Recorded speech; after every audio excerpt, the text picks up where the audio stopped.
ቤተ ክርስቲያን ምንድናት? ቤተ ክርስቲያን የማን ናት?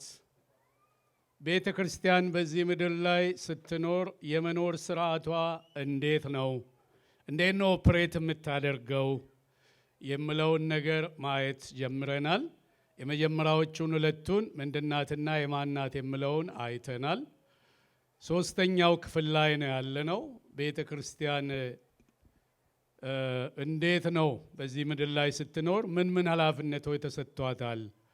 እነዛን ኃላፊነቶችስ የምታከናውነው እንዴት ነው የሚለውን ማየት ጀምረን በተለይ የቤተ ክርስቲያን ተልእኮች ዋና ተልእኮችን በአራት ዋና ክፍሎች ሰብሰብ ሲደረጉ የዚች የክርስቶስ ቤተ ክርስቲያን በምድር ላይ የተተከለችው እነዚህን አራት ዋና ነገሮች ለመከወን እንደሆነ ጀምረን የመጀመሪያውን ክፍል ብቻ ነው ያየነው ባለፈው ጊዜ። እነሱም የመጀመሪያው አምልኮ ነው ተባብለን ነበረ። እግዚአብሔር ሲፈጥረን በራሱ መልክና አምሳያ እንድናመልከው መሆኑን ልናመልከው እንደፈጠረን እግዚአብሔር ስለ አምልኮ ተመልክተን ነበረ። ትዝ ይላችኋል። በተለይ ደግሞ አምልኮ እንዴት ይቀርባል ወደ እግዚአብሔር የሚለውን በተለያዩ መንገዶች በእንቅስቃሴ፣ በድምፅ፣ በዜማ እንደዚሁም ደግሞ በመስጠት በልዩ ልዩ መንገድ በመታዘዝ ሰውንም እግዚአብሔርንም በመታዘዝ አምልኮ እንደሚከናወን አይተናል። በተለይ ስለ መስጠት ስንመለከት ደግሞ መስጠት ክርስቲያናዊ ግዴታችን መሆኑን አስራታችን፣ መባችን፣ ልዩ ስጦታችን፣ በኩራታችን እና ምጽዋታችን ልዩ ስጦታዎችን ለቤተ ክርስቲያን መስጠት የቤተ ክርስቲያን አባል ኃላፊነታችን ግዴታችን እንደሆነ አይተን ነበረ። ዛሬ የሚቀጥለውን ስንመለከት እግረ መንገድ እንድታስተውሉ የሚፈልገው ወገኖቼ ሆይ እግዚአብሔር ሊሰራን ይፈልጋል። እግዚአብሔር ሊሰራን ይፈልጋል። ለመሰራት መዘጋጀት አለብን። እግዚአብሔር ሲሰራ ደግሞ የሚሰራው በምን በኩል ነው ብትሉ ዋነኛው የሚሰራው በቃሉ ነው። እግዚአብሔር ሰማይና ምድርን በውስጧ ያሉትን ግዑዛን ፍጥረታትን ሁሉ ሲፈጥር በቃሉ ነው የፈጠረው። በተነገረው ቃሉ፣ ከአፉ በወጣው ቃሉ፣ እንዲህ ይሁን ባለው ቃሉ። እኔና እናንተን ደግሞ የሚሰራን በተጻፈው ቃሉ ነው። አሜን ነው። በተጻፈው ቃሉ አባቶች ዋጋ ከፍለውለት ባቆዩን በተላለፈልን በዚህ ያው ቃሉ እግዚአብሔር እኔና እናንተን ይሰራናል። ስለዚህ ይህንን ካሰብን አጭር ጸሎት አድርገን ቃሉን እንከፋፈላለን። እንጸልይ። ጌታ ሆይ እጅግ አድርገን እናመሰግናለን። እስትንፋሳችንን የሰጠን አንተ ነህ። በውስጣችንም ደግሞ የምታቆየው አንተ ነህ። አንተ ያቆያሃትን ያኖርካትን ጊዜ ዘመን ትኖራለች። አንተ ስትፈልግ ደግሞ ትጠራታለህ፣ ትወስደናለህ። ጌታ ሆይ እስከዛው ድረስ ግን በዚህ ምድር ኑሮ በምናልፍበት መንገድ ሁሉ አብሮነት ከኛ ጋር እንደሆነ በቃልህ አረጋግጠልናል። ወንጌልን ተናገሩ፣ መስክሩ፣ ሰዎችን ወደ እኔ ቤት ወደ መንግስቴ መልሱ፣ አጥምቁ፣ በየነገርኳችሁን ሁሉ ነገር ሳትቀይሩ ወይም ደግሞ ሳታስቀሩ አስተምሩ ብለሃል። ይህንን ስታደርጉ ደግሞ እኔ እስከ ዓለም ፍጻሜ አብሬያችሁ ሆናለሁ ብለህናልና አብረን ስላለን እናመሰግናለን። ከዚህ ጉባኤ ጋር አብረህ ስላለ መንፈስህ ስለሚረዳን እውነተኛ አስተማሪ የሆነው መንፈስ ቅዱስ ስለሚያስተምረን ስለሚመራን ቅዱስ ስምህ ይባረክ። አሁንም ጌታ መንፈስ ቅዱስ ሆይ እርዳን፣ ጊዜውና ሰዓቱን ባርክልን። በዚህ ወንበር በዚህ ጉባኤ ውስጥ የተቀመጠው ነፍስ ሁሉ ካንተና ከቃል ጋር መገናኘት ይሁንለት በጌታ በኢየሱስ ስም። እግዚአብሔር ሆይ ሰው ዝም ብሎ ስጋው እዚህ ተቀምጦ በመንፈሱ እንዳይሄድ እግዚአብሔር አምላክ ሆይ ካንተ መተላለፍ እንዳይሆን የጌታ መንፈስ እያንዳንዱን እንዲገዛ እንዲቆጣጠር በኢየሱስ ስም እኔ ጸልያለሁ። እኔንም እዚህ የቆምኩትን እርዳኝ። ቃልህን ሳላስቀር እንድናገር አንደበቴን ተጠቀም። እግዚአብሔር ሆይ ከቃል ውጭ ደግሞ አንዳችም እንዳልጨምር ጠብቀኝ። ክብር ለስምህ ይሁን በጌታ በኢየሱስ ስም። እግዚአብሔር የተመሰገነ ይሁን። እንግዲህ ዛሬ የምንመለከተው ሶስተኛውን ክፍል የጀመርነውን የቤተ ክርስቲያን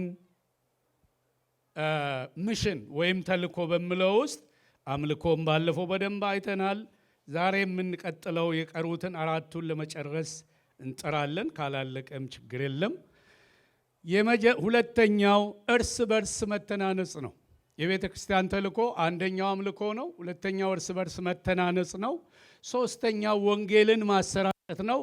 አራተኛውና የመጨረሻው ደግሞ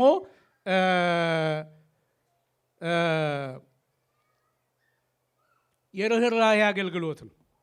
የርህራሄ አገልግሎት መስጠት እጅግ በጣም አስፈላጊና በእግዚአብሔር ቃል ውስጥ የርህራሄ አገልግሎት ስፍራ የተሰጠው ጌታችን መድኃኒታችን ኢየሱስ ክርስቶስም በምድር ላይ በነበረበት ጊዜ የፈጸመው ነገር ነው። እርስ በርስ መተናነጽ ስንል ምን ማለት ነው? በቤተ ክርስቲያን ውስጥ የጸጋ ስጦታዎች ተሰጥተዋል። ልዩ ልዩ የጸጋ ስጦታዎችን ጌታ መንፈስ ቅዱስ ለቤተ ክርስቲያን ሰጥተዋል። ቤተ ክርስቲያን ስንል ደግሞ ባለፈው የመጀመሪያው ትምህርት ላይ እንደተመለከትነው ቤተ ክርስቲያን እኛ ነን፣ የዳንን አማኞች ነን ተባብለናልና ለእኔና ለእናንተ ለወንድሞች ለእህቶች ጌታ መንፈስ ቅዱስ ስጦታ አለው ሰጥቷል። ስጦታ የለኝም የሚል ሊኖር አይችልም። ምናልባት ስጦታዬን አልለየውም የሚል ሊኖር ይችላል። ስጦታው ምን እንደሆነ አንዳንድ ሰው ቶሎ ላይለየው ቶሎ ላያውቀው ይችላል። ወይ ትምህርት ስልጠና እስከሚያገኝ ድረስ ወይ ደግሞ እግዚአብሔር መንፈስ ቅዱስ እስኪገልጥለት ድረስ ጊዜ ሊወስድ ይችላል። ግን ስጦታ አለው። አንዳንዱ የማስተማር፣ አንዳንዱ የመስበክ፣ አንዳንዱ የመጸለይ፣ አንዳንዱ የማስተዳደር፣ ሌላም ስጦታ አለ በሰው ሕይወት ውስጥ። ስለ ልዩ ልዩ የጸጋ ስጦታዎች አሁን ርዕሱ ስላልሆነ አልናገርም። ማየት ከፈለጋችሁ ግን አንደኛ ቆሮንቶስ ምዕራፍ 12ን ብታነቡ፣ ምዕራፍ 14ን ብታነቡ፣ ሮሜ ምዕራፍ 18ን ብታነቡ ልዩ ልዩ የጸጋ ስጦታዎችን ጌታ መንፈስ ቅዱስ እግዚአብሔር ለቤተ ክርስቲያን እንደሰጠ የሚናገር ነገር አለ። አሁን የምንመለከተው እዚህ መተናነጽ ከምለው ጋር እግዚአብሔር ሰዎችን እንዲሁም ደግሞ ስጦታ አድርጎ ለቤተ ክርስቲያን ሰጥቷል። ምኖችን? ድገሙልን። ምኖችን? ሰዎችን። ምን አይነት ሰዎችን? የትኞቹን ሰዎችን? ኤፌሶን ምዕራፍ 4 ቁጥር 11 ላይ እንደምናነበው ሐዋርያትን፣ ነቢያትን፣ እረኞችን፣ አስተማሪዎችን፣ የወንጌል ሰባኪዎችን ለቤተ ክርስቲያን ሰጥቷል እግዚአብሔር። እነኚህ ስጦታዎች ናቸው፣ ሰዎች ናቸው። እነኚህን ሰዎች እግዚአብሔር ጌታ ኢየሱስ ክርስቶስ ራሱ ለቤተ ክርስቲያን እንደሰጠ መጽሐፍ ቅዱስ ያስተምረናል።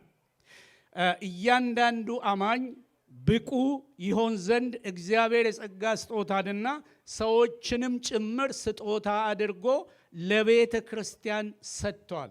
ኤፌሶን 4 ምዕራፍ 4 ቁጥር 11 እስከ 12 እነኚህ 5 ልዩ ልዩ ኦፊሶች ለቤተ ክርስቲያን የተሰጡ ስጦታዎች ማየት ትችላላችሁ። ባንከፍትም ይታወቃል ጥቅሱ። አሁን አንዳንድ አጥቢያ ቤተ ክርስቲያን ውስጥ እነዚህ 5ቱ ስጦታዎች ተሟልቶ አሉ ወይ ብንል የሉም፣ አልተሟሉም። ግን ቢሟሉ እንዴት ደስ ይላል።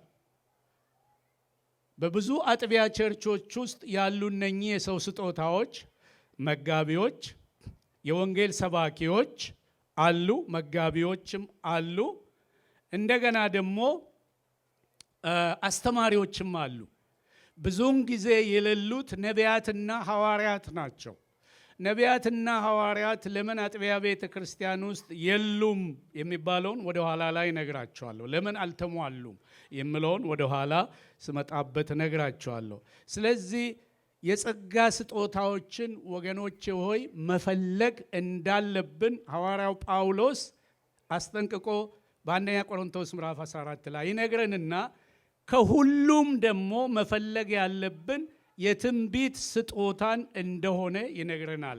ለምን ቢባል የትንቢት ስጦታ የተሰጠው ለማነጽ፣ ለማጽናናት እና ለመምከር ነው ይላል በቤተ ክርስቲያን ውስጥ። ለማጽናናት፣ ለመምከር፣ እንደገና ለማነጽ፣ ለመገንባት። ስለዚህ እያንዳንዳችን ለጸሎት ስንሰበሰብ፣ እግዚአብሔር ቃል ለመስማት ስንሰበሰብ፣ ህብረት ልናደርግ አብረን ማዕድ ልንቆርስ ስንሰበሰብ እርስ በርሳችን ምን እንደራረጋለን? እንተናነጻለን። የክርስቶስ ቤተ ክርስቲያን ስራ የመተናነጽ ስራ ነው። አንዱ አንዱን የመገንባት ስራ ነው እግዚአብሔር የሰጠን በቃሉ እንጂ አንዱ አንዱን የመጉዳት ወይም አንዱ አንዱን የማፍረስ ስራ ጨርሶ አልተሰጠም በቤተ ክርስቲያን ውስጥ። እስኪ እንሂድና ጌታ ኢየሱስ ክርስቶስ ስለ ሐዋርያት፣ ስለ ነቢያት፣ ስለ እረኞች፣ ስለ ወንጌል ሰባኪዎች፣ አስተማሪዎች ጥቂት ነገር ጊዜ ወስጄ ነግራችኋለሁ። ግን አንደኛ ቆሮንቶስ ምዕራፍ 14 ብትከፍቱ ስለ መተናነጽ መጽሐፍ ቅዱስ የሚለውን ትንሽ ነገር ነግሬያችሁ ልለፍ። እያንዳንዱ ሰው፣ እያንዳንዱ ምእመን ክርስቲያን፣ ስለ ክርስቲያን ነው ማወራላችሁ፣ ስለ ዳነው ሰው በተሰጠው የጸጋ ስጦታ ሌላው ወንድም ሌላውን እህት ቤተ ክርስቲያንን እንዲያንጽበት ተሰጥቶታል። ሌላ ፐርፐዝ የለውም፣ ሌላ ዓላማ የለውም።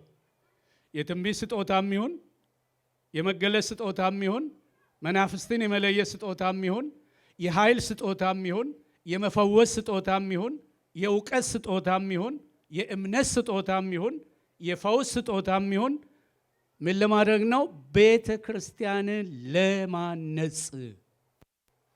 ግን ሪሊ አሁን ስጦታ የተሰጣቸው የእግዚአብሔር ልጆች ሰዎች ይሄን አውቀው እየሰሩበት ነው ወይ ብትጠይቁኝ መልሱን ለእናንተ እተዋለሁ። ብዙ ኔጌቲቭ ነገር መናገር ስለማያመች ጥሩ ስላልሆነ ለእናንተ እተዋለሁ። ከእናንተ የተሰወረ ስላልሆነ ግን ዓላማው የተሰጠው አንደኛ ቆሮንቶስን ላንብብላችሁ 14 ቁጥር 3 መጽሐፍ ቅዱሳችሁን ከኔ ጋር ብትከፍቱ እንደዚህ ይላል። መጽሐፍ ቅዱስ አንደኛ ቆሮንቶስ ምዕራፍ 14 ቁጥር 3 እንዲህ ይላል። ትንቢትን የምናገር ግን ለማነጽና ለመምከር ለማጽናናትም ለማን ይናገራል? ለሰው ይናገራል ይላል። ትንቢትን የሚያመጣ ሰው በጉባኤ ውስጥ ተነስቶ ፐርፐዙ ዓላማው ዋናው ዓላማው ለማነጽ እንደገናስ ለመምከር ሌላስ ለማጽናናት ነው። ከዚህ ውጪ የሆነ ትንቢት ግን ሊፈተሽ ይገባል። ከዚህ ውጪ የሆነ ትንቢት ግን ትዳርን የሚመሰርት የሚያጋባ ስለ ትዳር የሚያወራ ስለ ሌላ የሚያወራ ሊፈተሽ ይገባል በእግዚአብሔር ቃልና ስለ ሌላም ነገር የምናገር ትንቢት ሊፈተሽ ይገባል። ስለዚህ ለነዚህ ሶስት ዓላማዎች ስለሆነ ቅዱሳን በተሰጣቸው የጸጋ ስጦታ እርስ በርስ መተናነጽ፣ እርስ በርስ አንዱ ሌላውን ይገነባል። እዚሁ ምዕራፍ 14 ቁጥር 12 ላይ ደግሞ ወረድ ብላችሁ ተመልከቱ። ምዕራፍ 14 ቁጥር 12 አንደኛ ቆሮንቶስ እንዲሁ ደግሞ እናንተ መንፈሳዊ ስጦታን በብርቱ የምትፈልጉ ከሆናችሁ ቤተ ክርስቲያንን ለማነጽ እንዲበዛላችሁ ምን በሉ? ፈልጉ።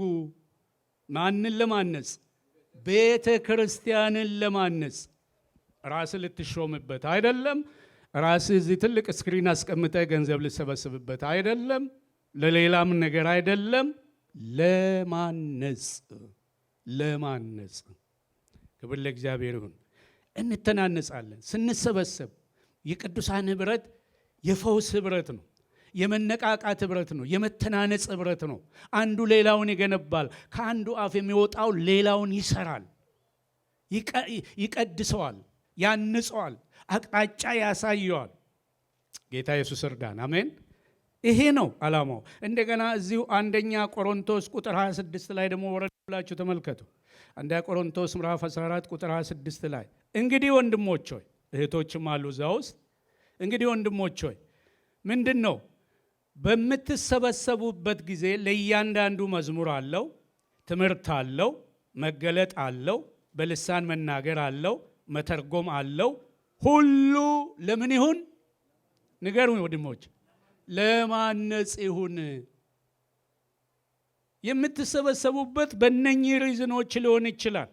እዚህ በተዘረዘረው ቁጥር 26 ላይ ለትምህርት፣ ለመዝሙር፣ ለመዘመር፣ ጌታን ለማክበር፣ ለማምለክ፣ መገለጥን ለማምጣት፣ በልሳን ለመናገር፣ ለመተርጎም ሊሆን ይችላል። ዞሮ ዞሮ ግን ፐርፐሱ ግቡ ለማነጽ ይሁን። አሜን ይሁንልን፣ አሜን ይሁንልን። አንዳንድ ጊዜ በጸሎታችን ውስጥ በጸሎት ህብረት ስንጸልይ የማንጹ ቃላቶች ይሰነዘራሉ። ብቻ ከስጋ ይሁን ከየት እንደሚወረወሩ አይታወቅም። ይመጣሉ፣ መጡና ጣልቃ ይገባሉ። ያን ጊዜ ያስደነግጣቸዋል። ለማነጽ ይሁን ወገኖቼ ሆይ፣ ክብር ለእግዚአብሔር ይሁን። ስለዚህ ይሄን ሆኖ እያለ በቅድም እንዳልኳችሁ እነዚህን ሰውን ስጦታ አድርጎ ጌታ ኢየሱስ ለቤተ ክርስቲያን ስጠት ሐዋርያትን ለምን ሰጠ? ሐዋርያት ምንድን ነው የሚሰሩት? ሐዋርያ ማለት የተላከ ማለት ነው። ትርጉሙ ቃል በቃል የምላከው ወዴት ነው? ወዳልዳኑ ሰዎች ሄድና ወንጌልን መስክሮ ያድንና አብያተ ክርስቲያናትን ይተክልና በዛ ላይ ኃላፊዎችን፣ የሽማግሌ መሪዎችን፣ ወንጌላውያንን ይመድብና ደግሞ ይሄዳል። የሐዋርያት ተልእኮ ይሄ ሲሆን ሶስቱ ዋና ዋና ኃላፊነቶች ከሐዋርያት ይጠበቃል። ሐዋርያ ነኝ ከሚል ሰው አንደኛ ምንድን ነው? አንደኛ ሐዋርያት የቤተ ክርስቲያን መሰረት ተካዮች ናቸው። እዚሁ መጽሐፋችን ውስጥ በኤፌሶን ምዕራፍ 2 ቁጥር 20 ላይ በሐዋርያትና በነቢያት መሰረት ላይ ምን ብላችኋልና? ታንጻችኋልና። ምን ማለት ነው? ሐዋርያት ኃላፊነታቸው የእግዚአብሔርን ቃል እንደሚገባ ገልጸው መናገር ነው፣ ማወጅ ነው፣ ዲክሌር ማድረግ ነው። ሐዋርያት ሥራ ምዕራፍ 2 ቁጥር 42 ላይ ስትሄዱ ሐዋርያት በጸሎት በእግዚአብሔር ቃል ይበረቱ ነበርና አዳዲስ ድኖ ወደ ቤተ ክርስቲያን የተጨመሩ ነፍሳትም በነሱ ትምህርት እየተመሰጡ እየተወሰዱ እየረኩ ደስ እያላቸው ከሌሎቹ ከነባር ምእመናን ጋር ህብረት ማድረግን ይለማመዱ ነበር። ስለዚህ ሐዋርያት በትምህርታቸው ምዕራፍ 6 ላይ ስትሄዱ ደግሞ አይሁድ ይኖሩ የነበሩት አይሁዶችና ከግሪክ ሀገር መጥቶ የነበሩ አይሁድ ዜግነት ዝርያ ያላቸው መካከል በመስተንግዶ ወይም ቤተ ክርስቲያን ውስጥ በሚሰጠው አገልግሎት ግጭት የገጠማቸውን ሰዎች ይሄን ችግር ከቤተ ክርስቲያን ውስጥ ለመፍታት ሰዎችን ሲሾሙላቸው፣ ዲያቆናትን ሲሾሙላቸው ምን አሉ ሐዋርያት? እኛ ቃሉንና ጸሎቱን በቃልና በጸሎት እንተጋለን፣ እናንተ ግን ይህን ኃላፊነት ለመውሰድ ተዘጋጁ፣ ቅረቡ፣ ይሄው ተረከቡ ስሉ ትመለከታላችሁ። ስለዚህ የሐዋርያት የመጀመሪያው ኃላፊነት መሰረትን በጠንካራ አለት ላይ መመስረት ነው። ማለትም they are called to lay the foundation of the church የቤተ ክርስቲያንን መሰረት በጠንካራ አለት ላይ ለመገንባት የተጠሩ ናቸው ስንል የዳኑ አማኞችን በእግዚአብሔር እውነተኛና ሕያው አስተምሮ ላይ ለመገንባት የተጣሉ ሰው ነው። አንዱ ኃላፊነታቸው ይሄ ነው። ሌላስ ሐዋርያት የጌታን ቃል እንዲቀበሉ እንዲያውጁና እንዲጽፉም ጭምር ኃላፊነት በእጃቸው አለ። ሐዋርያት የጌታን ቃል መጀመሪያ የራሳቸው አድርጎ ራሳቸው አምኖበት ሊኖሩበት ይገባል። ከዛ ደግሞ ለሌሎች ያውጃሉ፣ ስለ ክርስቶስ የማዳን ሥራ ይመሰክራሉ፣ በሙሉ ኃይል በሙሉ ስልጣን ይናገራሉ። እንደገናም ደግሞ ይጽፋሉ። ሐዋርያ ጳውሎስ የሰራው ይሄንን ነው። ይሄንን ጥቅስ ኤፌሶን ምዕራፍ 3 ቁጥር 5ን፣ ሐዋርያ ሥራ 11 8ን፣ ሐዋርያ ሥራ 21 ቁጥር 11 እና 10 እና 11 ብታነቡ አሁን ያወራሁላችሁን የሐዋርያትን የእግዚአብሔርን ቃል የማወጅ ስራ እንዴት እንደተያያዙት በእነዚህ ጥቅሶች ውስጥ ማየት ትችላላችሁ። እያንዳንዱን ጥቅስ ከከፈትን ሰዓታችን እንደዚሁም ሄዷልና ብዙ ስለማስክደን፣ ሌላው የሐዋርያት ጥሪ በቤተ ክርስቲያን ውስጥ እግዚአብሔር ሐዋርያትን ስጦታ አድርጎ ሰጠ ስንል ቤተ ክርስቲያንን በቃሉ እውነት ላይ መመስረት የመጀመሪያው ነው ብለናል። ቃሉን ተቀብለው አምነውበት እንዲያውጁና እንዲጽፉ የሚለው ሁለተኛ ተልኳቸው ወይም ደግሞ ኃላፊነታቸው ነው ብለናል። ቃሉን ደግሞ በድንቅ በተአምራትና በምልክት የታጀበ አገልግሎት አድርጎ ማቅረብ ነው። የማን አገልግሎት? የማን? ተናገሩ እንጂ ስለማን እያወራው ነው? ሐዋርያት።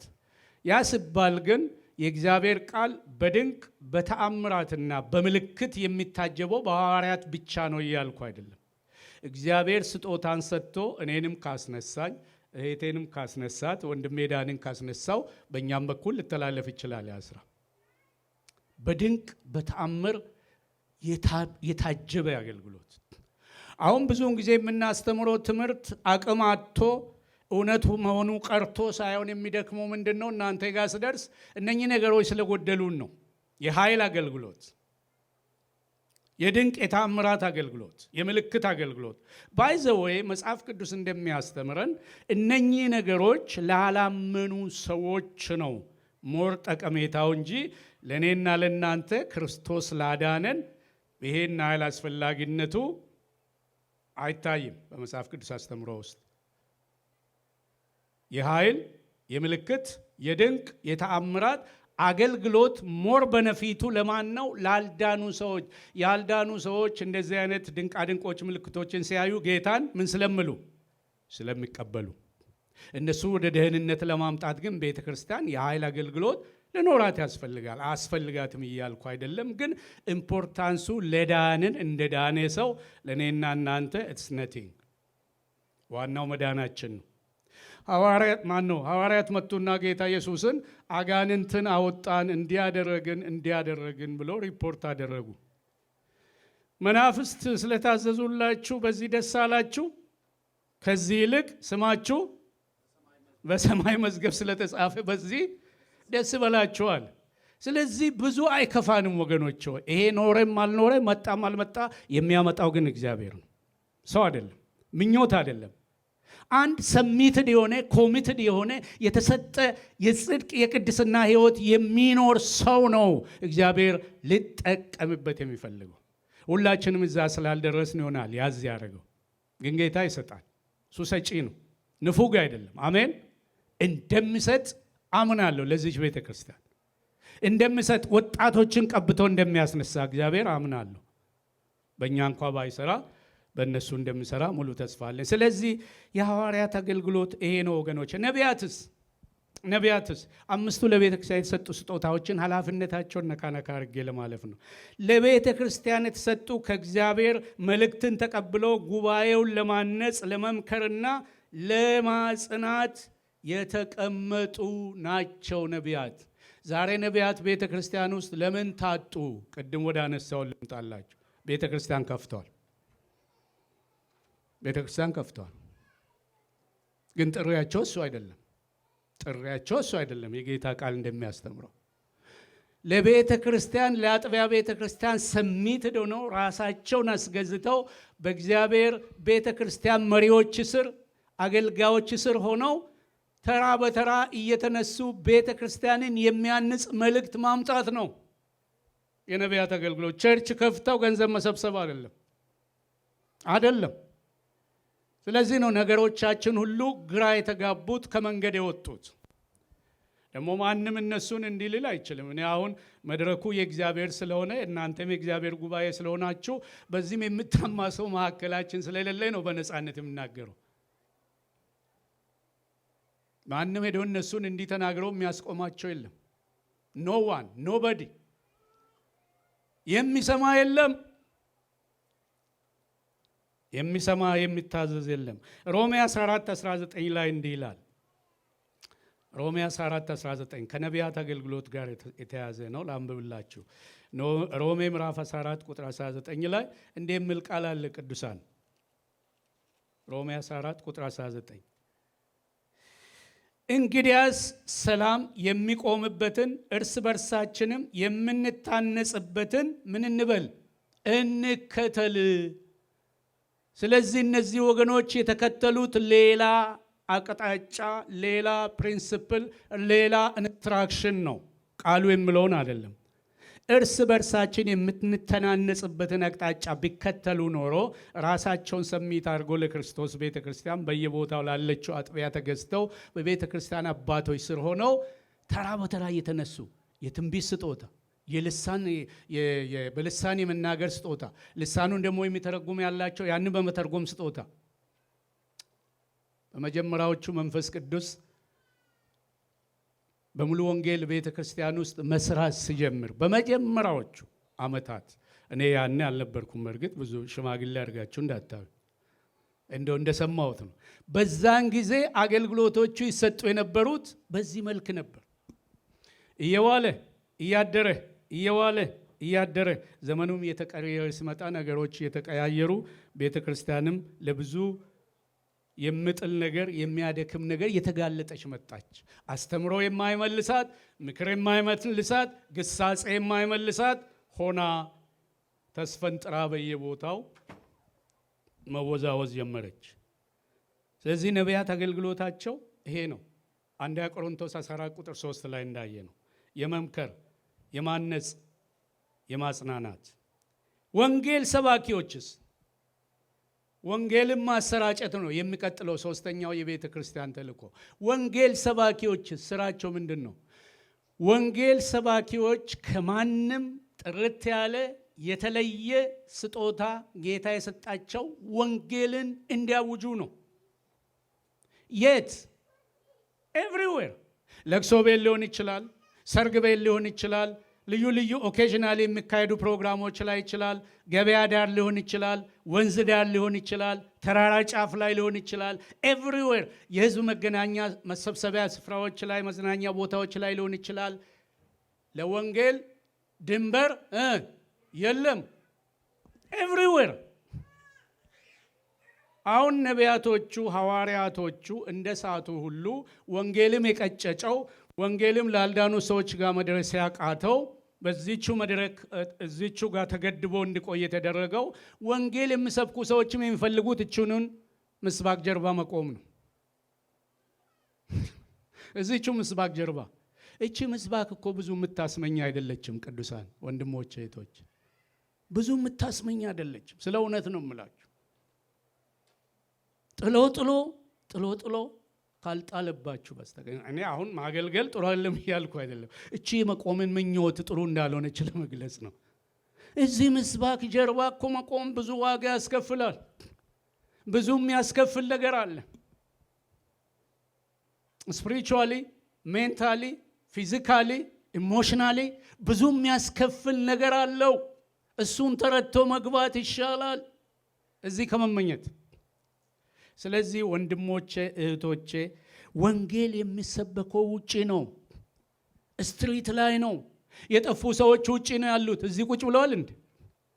እዚህ የምንሰበሰበው እኮ አክቹአሊ 99% ፎር ሹር የዳኑ ሰዎች ነን። እዚህ የምንመጣው እሁድ ጌታን ያገኘን ወይም ጌታ ያገኘን ሰዎች፣ የህይወት ለውጥ ያገኘን ሰዎች፣ ቃሉ ስለምጠማን፣ ህብረት ስለምንፈልግ፣ ስለምንነፋፈቅ፣ ስለምንዋደድ አብረን ቁጭ ብለን የጌታን ቃል ልንማር እኛ ነን የምንመጣው። ሌላው ሜቢ ከመቶ ውስጥ 1% ሊመጣ ይችላልና እዚህም ወንጌል አይሰበክም አላልኩም፣ ግን ቦታው እዚህ አይደለም ነው ያልኳችሁ። ዋናው ቦታ ውጪ ነው። የወንጌል ሰባኪነት አደራ ኃላፊነት የሰጠው ደግሞ ለሁላችንም ነው። እስኪ ለሁላችንም ነው በሉ። ለሁላችንም ነው። ለዳንን፣ ለቀመስን፣ ኢየሱስ ክርስቶስ በደሙ ነፃ ላወጣን፣ ፍቅሩን ለገለጠልን፣ ሙታንን ህይወት ሕያዋን ላደረገ ለሁላችንም። አንተ በስራ ቦታ አብሮ ለሚሰራ ሰው ካልተነፈስክ መጥቶ ማን ይንገር? አንተ ትምህርት ቤት አጠገብ ላጠገብ ጎን ለጎን ቁጭ ብለህ ለምትማረው ክፍል ውስጥ ላለው ጓደኛ ኢየሱስን ካልነገርክ ማን እንገረው? ሁላችንም በተሰማራንበት በወጣንበት በተሰለፍንበት የክርስቶስን ወንጌል ልናውጅ ተጠርተናል። ፓስተሩ ብቻ አይደለም፣ ወይም ወንጌላዊዋ ብቻ አይደለችም፣ ወንጌላዊ ብቻ አይደለም፣ ሁላችንም። አሁን የዓመት ሪፖርት ሲመጣ ብዙዎቻችን ጠንክረን መናገር የምንፈልገው የት አለ ፓስተሩ ነፍሳትን ያዳነው? እስኪ በዚህ ዓመት ስንት ነፍሳት አድነዋል? ስንቱን አጠመቀ ለማለት ነው የምንቀመጠው ሪፖርት ሲቀርብ። እኔስ ምን አድርጌያለሁ? እኔ ማንን መስክሬ መልሻለሁ? አንተ መስክሬ ብታመጣ እኔ ደግሞ አስተምሬ፣ አንዱ ስተክል አንዱ ውሃ ያጠጣላል ምለው ወንጌሉ። አንተ መስክሬ ስታመጣ፣ አንቺ መስክሬ ስታመጪ፣ እኔ ደግሞ አስተምሬ ተከታታይ ትምህርት ሰጥቼ አጥምቄ በጌታ ውስጥ እንድቆም አደርጋለሁ። ስራው እንደዛ ነው። ኢየሱስ ጌታ ነው። ስራው እንደዛ ነው። በግልጽ ግባን ወገኖች። የቤተ ክርስቲያን አሰራር እንደዛ ነው። ፓስተሩ እኮ ሽንት ቤትም መጸዳጃ እንትን ክፍልም ልጆች ክፍልም የት ክፍልም ሁሉም ቦታ ሊተረተር አይችልም። ሰው ነው እኮ መልአክ አይደለም፣ መልአክ አይደለም። ፓስተሩ ደግሞ ኃላፊነት ምንድን ነው? ወይም እረኛ ኃላፊነት ምንድን ነው? ልነግራችሁ ነው ቀጥዬ። አሁን ስለ ወንጌላዊ ነው የምናገረው። ስለዚህ ወንጌል ሰባኪዎች እንደ ስሙ ጥሪያቸው የጌታ የኢየሱስ ክርስቶስን ደግነት፣ በጎነት፣ ማዳን፣ ፍቅር ማወጅ ነው። ይህን ያለ መቆጠብ በሙሉ ኃይላቸው መናገር ነው። ጊዜና ቦታን ሳይለዩ፣ አሁን ጊዜ አይደለም ሳይሉ። ወንጌል ጊዜ አይሰጥም አይደለም። ሰው እኮ ወደ ሞት እየተነዳ ነው ያለው። ከጎረቤታችን፣ ከቀበሌያችን፣ ከህብረተሰባችን፣ ከኮሚኒቲያችን፣ ከከተማችን፣ ከሰፈራችን ወደ ሞት እየተነዳ እኮ ነው ያለ ኢየሱስ። ይህን ሰው የማዳን ሥራ የሁላችንም ነው ወገኖቼ ሆይ። ነቢያት በትንቢታቸው ውስጥ ተናግረዋል። አንድን ሰው የክርስቶስን ወንጌል ሰምቶ እንዲድን የማድረግ ኃላፊነት በእጅ ላይ ነው። ይህን ሰው ሳትነግረው ይሄ ሰው በኃጢአቱ ብሞት ደሙን ከማን ከአንተ፣ ከሰለሞንም፣ ከወንድሜ ዳኘም፣ ከበራሽም፣ ከእያንዳንዳችን ስማችሁን የጠራው ቅርብ ስለሆነ ፊት ለፊቴ ስለሆናችሁ ደግሞ ኃላፊነት ያለባችሁ ስለሆናችሁ ከእያንዳንዳችን እጅ ነው፣ ከእያንዳንዳችን እጅ ነው እንጂ አንድ አቅጣጫ ማየት ጥሩ አይደለም እያልኳቸው ነው። ወንጌልን ላልዳኑ መመስከር የዳነ ክርስቲያን ሁሉ ተግባርና ኃላፊነት ነው። ቤተ ክርስቲያን ለሰዎች ሁሉ ወንጌል እንድትሰብክ፣ እንድታስተምር፣ እንድታጠምቅ እግዚአብሔር ሕጋዊ ውክልና ሰጥቷታል። ማቴዎስ 18 19 እስከ 20 ብታነቡ፣ ማርቆስ ምዕራፍ 16 ብታነቡ ቁጥር 15 እስከ 18 ወደ ዓለም ሁሉ ሂዱ፣ ወንጌልንም ለፍጥረት ሁሉ ስበኩ፣ ያመነ የተጠመቀ ሁሉ ይድናል፣ ያላመነ ግን ፈረድበታል። ሐዋርያት ሥራ ምዕራፍ 1 ቁጥር 8 ኃይልን እስክትቀበሉ በኢየሩሳሌም ቆዩ ካለ በኋላ እዛ ጋር ሄዶ ደግሞ ኃይልን ከተቀበላችሁ ደግሞ በኢየሩሳሌም፣ በይሁዳ፣ በሰማርያ እስከ ዓለም ዳርቻ ድረስ ምኖቼ ምስክሮቼ ናችሁ። ያንን መልእክት በትክክል የተረዱ ሐዋርያት ስራቸውን ፈጸሙ። ሩጫቸውን ሮጦ አለፉ በክብር። ኢየሱስ ጌታ ነው። ክብር ለእግዚአብሔር ይሁን። ለዚህ አይነት ዓላማ እንታጠቅ ወገኖች። ለዚህ አይነት ዓላማ እንጸልይ ወገኖች። ለዚህ አይነት ዓላማ እንዘጋጅ። ዘመኑ አጭር ነው። ቀኖቹ ክፉዎች ናቸው። አጭር ነው። ስለዚህ ዘመኑን ለመዋጀት እንንቃ። መዋጀት የገበያ ቋንቋ ነው። ከዚህ በፊትም ነግሬያቸው መግዛት ማለት ነው። ሁሉን ነገር በእግዚአብሔር ጸጋና በቃሉ ጉልበት ለመቆጣጠር፣ ሰዎችን ለማስመለጥ፣ ከእሳት ውስጥ ነጥቆ ለማውጣት እንዘጋጅ። ኢየሱስ ይረዳናል። ያልዳኑ ሰዎች እኛ በወንጌል ካልደረስናቸው በቃ ማንም ሊደርስላቸው አይችልም። ሕዝቅኤል 33:7-9 ቅድም እንዳልኳችሁ እግዚአብሔር ከእጃችን ነው የሚጠብቀው። ብዙ ሰዎችን ወደ ጽድቅ የሚያመጡ በመንግሥተ ሰማይ ክብር ይጠብቃቸዋል አለ ነቢዩ ዳንኤል ደግሞ 12 ቁጥር 3 ላይ ክብር ይጠብቃቸዋል። ከሁሉም የከበረው ከሁሉም ደስ የሚያሰኘው ምንድነው ብትሉ በመንፈሳዊ አገልግሎት ውስጥ ሰዎችን ማዳን መቻል፣ ሰዎችን ወደ እግዚአብሔር መንግስት መመለስ መቻል። እስኪ ጥያቄ ኮስተር ብዬ ልጠይቃችሁ፣ ስንቶቻችሁ ናችሁ ሌላው ሩቅ ጋር ሳንሄድ ከቤተሰቦቻችሁ ውስጥ በእናንተ ምክንያት አንድ ሰው ወደ ጌታ መልሳችሁ ጌታን ያገኘ ከቤተሰባችሁ በእናንተ ምክንያት? እጃችሁን በታማኝነት አውጡ። ሃሌሉያ! ኢየሱስ ጌታ ነው። ጌታ ይባርክ ጋይዘል፣ ጌታ ይባርካችሁ ጋይ ሳሚ፣ እግዚአብሔር ባርክሽ ወርቅዬ።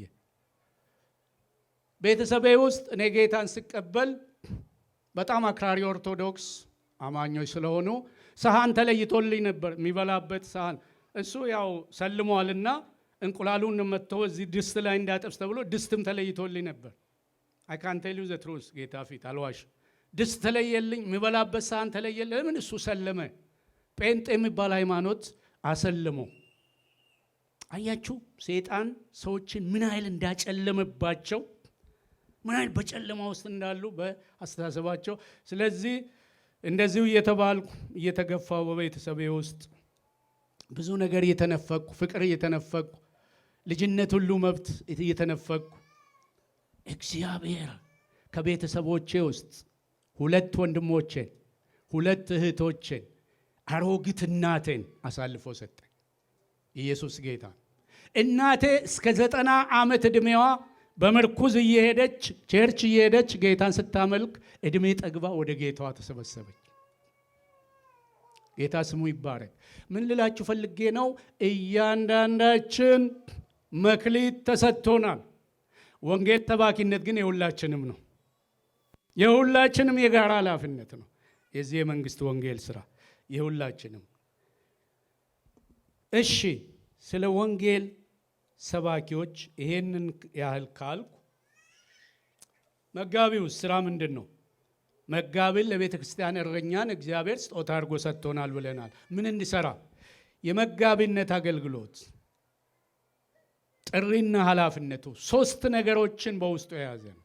ከዚህ በፊትም ሰምተን ይሆናል ከተለያየም ሰባኪዎች። አንደኛው መንጋውን መጠበቅ ነው። ከምንድን ነው የሚጠብቀው? ከአውሬ። ብዙ አውሬ አለ።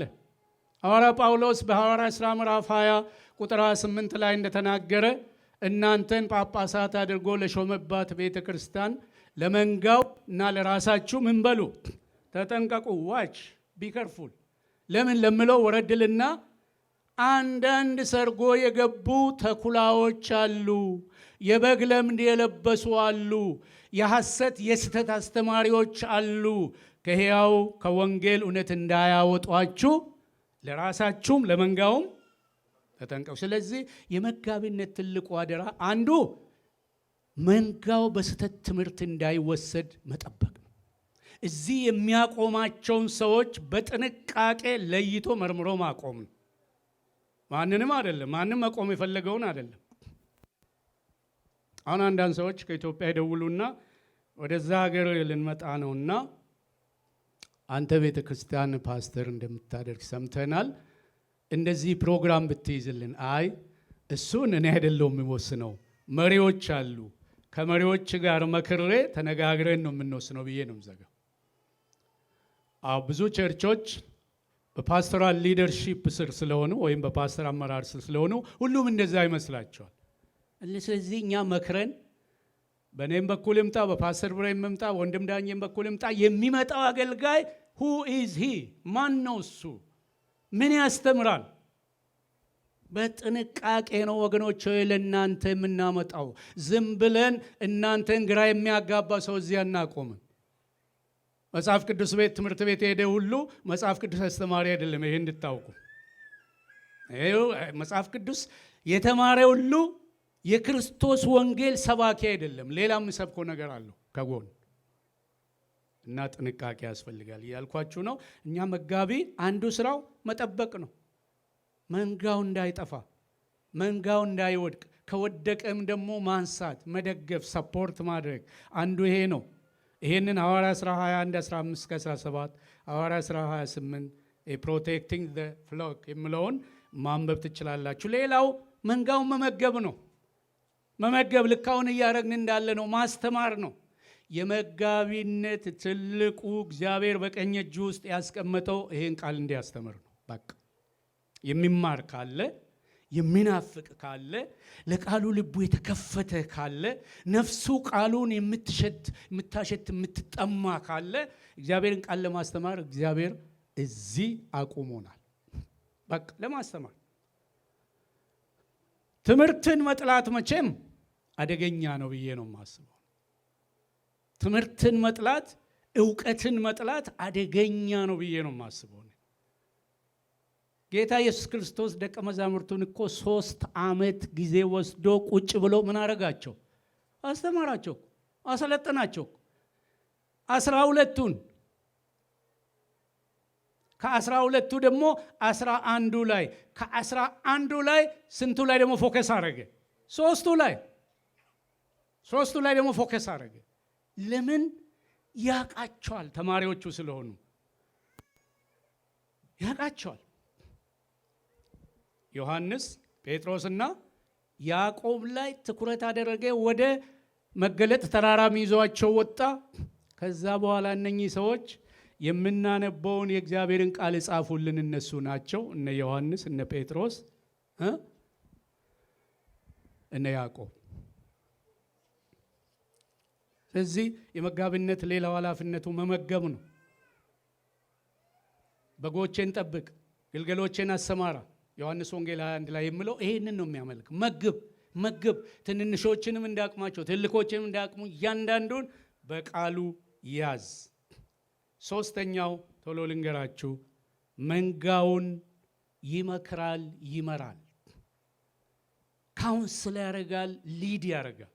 አሁን አንዳንድ ጊዜ ብዙዎቻችን በቤተ ክርስቲያን ውስጥ የተቀመጥነው ቅዱሳን ወንድሞቼ እህቶቼ፣ የፓስተር አገልግሎት ወይም የቤተ ክርስቲያን መሪ መጋቢ አገልግሎት ወንጌል መስበክ ብቻ ነው ብለን የምናምን ካለን እንዳንስት እንጠንቀቅ፣ እንመለስ። መምራትም ጭምር ነው ኃላፊነቱ። ይመራል ስላችሁ ገንዘብ ሄደው ይቆጥራል፣ ገንዘብ ውስጥ ይገባል ማለት አይደለም። የገንዘብ ጉዳይ የእሱ ጉዳይ አይደለም። ስፒሪቹዋል ሊደርሺፕ ነው። መንፈሳዊ መሪ ነው። መንፈሳዊ መሪ ደግሞ ይመግባል፣ ይመክራል፣ ይገስጻል፣ ያስተምራል፣ ይመራል፣ ያቀናል፣ ያሰማራል። ክብር ለእግዚአብሔር ይሁን። መሪም ነው መጋቢ። ስለዚህ የእረኝነት ወይም የመጋቢነት አገልግሎት እነኚህን ነገሮች ሁሉ ያጠቃለለ ነው። የመጠበቅ፣ የመመገብ፣ የመምራት እና የመምከር። መጋቢ የቃል አስተማሪ ብቻ ሳይሆን የመሪነት ሚናም የሚጫወት ነው። አስተማሪ መጋቢው የሁለቱንም ስጦታዎች ቦታ መስራት፣ ሸፍኖ መስራት የሚችል ሲሆን አስተማሪ ግን አስተማሪ ነው። ፊኒሽ። አስተማሪ መጋቢ መሆን አይችልም። መጋቢ ግን አስተማሪም መጋቢ መሆን ይችላል እንደ መጽሐፍ ቅዱስ እውነት መሰረት። ምክንያቱም መጋቢነት ቀደም ብዬ እንደነገርኳችሁ በውስጡ የያዘው ኃላፊነት ድርብ ነው። ቀላል አይደለም። አስተማሪ ግን ይሄንን ሕያውን የጌታን ቃል ግልጥልጥ አድርጎ በደንብ ዲፕሊ በጥልቀት ማስተማር ነው። አስተማሪ ስራው ነው። በቤተ ክርስቲያን ውስጥ ሊያስተምር ይችላል። በመምህርነት በአስተማሪ ፓስተርነት ተመድቦ በኮሌጅ መንፈሳዊ ኮሌጅ ውስጥ ሊያስተምር ይችላል። አስተማሪ ነው። ሁሉም ያስፈልገናል። አያስፈልገንም? ሁሉም ያስፈልገናል። ክብር ለጌታ ይሁን። እግዚአብሔር የተባረከ ይሁን። ስለዚህ በቤተ ክርስቲያን ውስጥ እነዚህ ነገሮች ወንጌል ስርጭት፣ እርስ በርስ መተናነስ፣ ጌታን ማምለክ ወሳኝ ነገሮች ናቸው።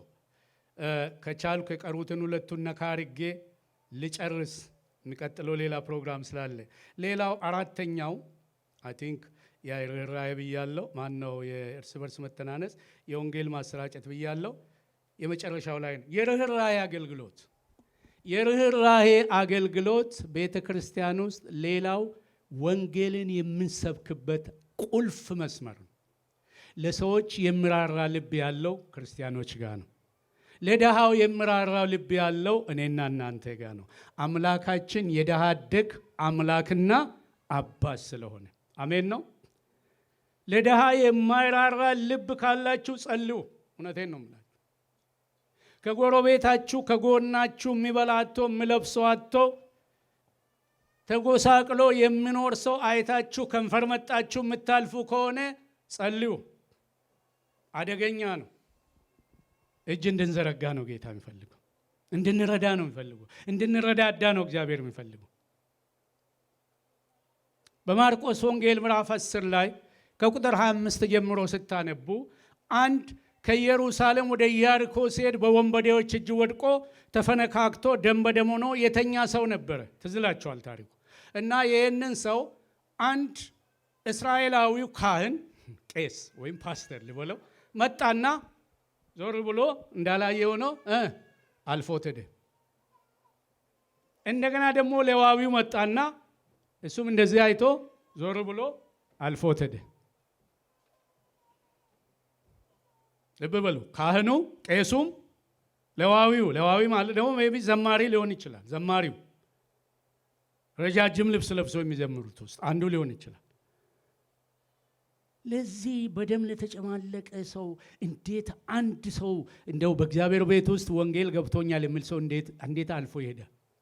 ከዛ አንድ ሳምራዊ ሰውዬ መጣና ይህን ሰው ሮጦ ደገፈው፣ አነሳውና ደሙን ጠራርጎ ምሎ አህያው ላይ አስቀምጦ በአካባቢው ወደሚገኘው ክሊኒክ እንበለው በዘመኑ ቋንቋ ወይም ጤና ጣቢያ ወስዶ እዛ ሰጠና እጁ ላይ ያለችውን ሳንቲም አስረክቦ የቀረውንም ስመጣ እከፍላለሁ ፕሊስ በደንብ ይህን ሰው አክምልኝ ብሎ አስረከበ። ወገኖቼ ሆይ ወንጌል የርህራሄ መንፈስ ነው የሚሰጠን። ክብር ለጌታ ይሁን። የጭካኔ መንፈስ አይሰጠንም። ሩድነት ወይም ሩድነስ አይመጣም እኛ ጋር። ሩድ የሚሆኑት ጌታ የሌላቸው ሰዎች ናቸው። ጨካኞች፣ የማይራሩ፣ ፍቅር የሌላቸው፣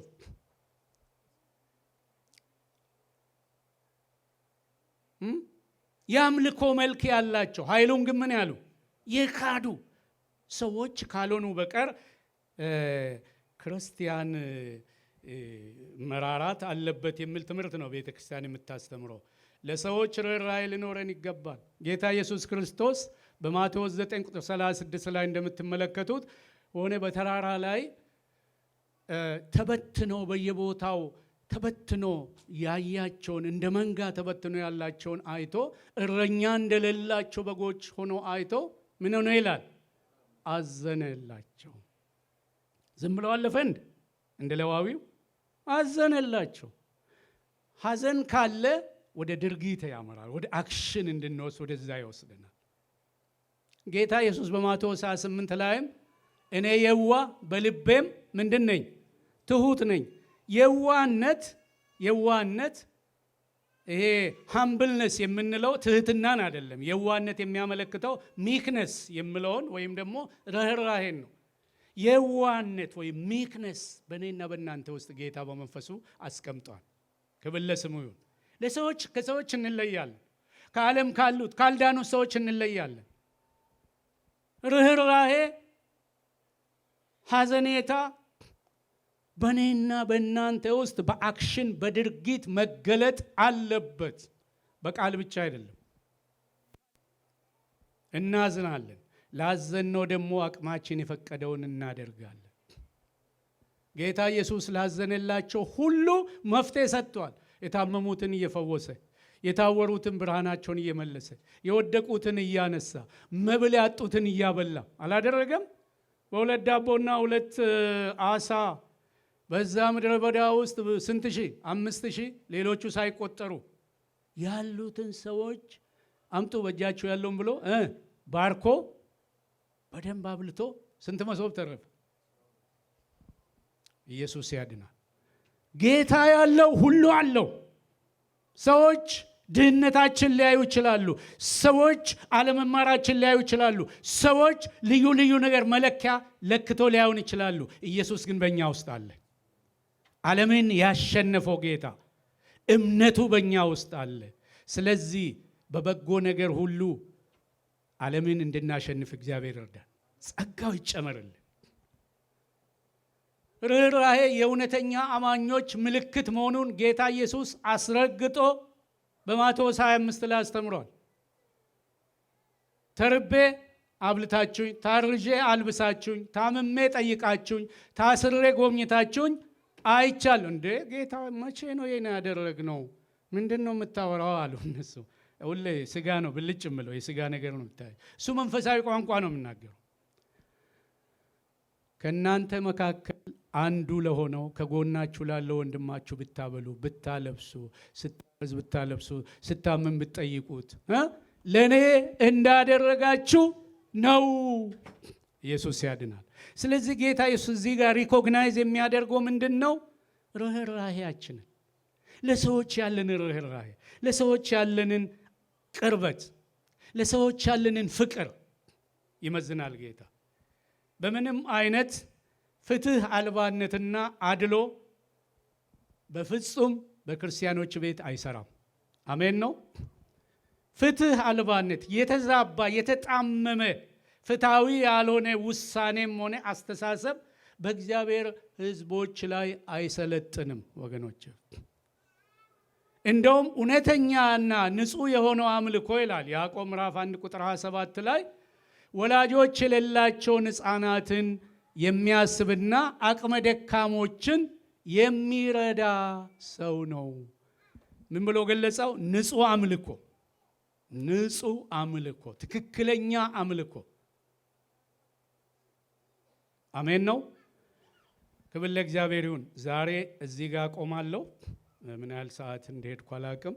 ሌላ ፕሮግራም ስላለ የጌታ ፈቃድ ቢሆን በሚቀጥለው የቤተ ክርስቲያን ስርዓቶች በሚለው እንገናኛለን። እግዚአብሔር ይባርካችሁ።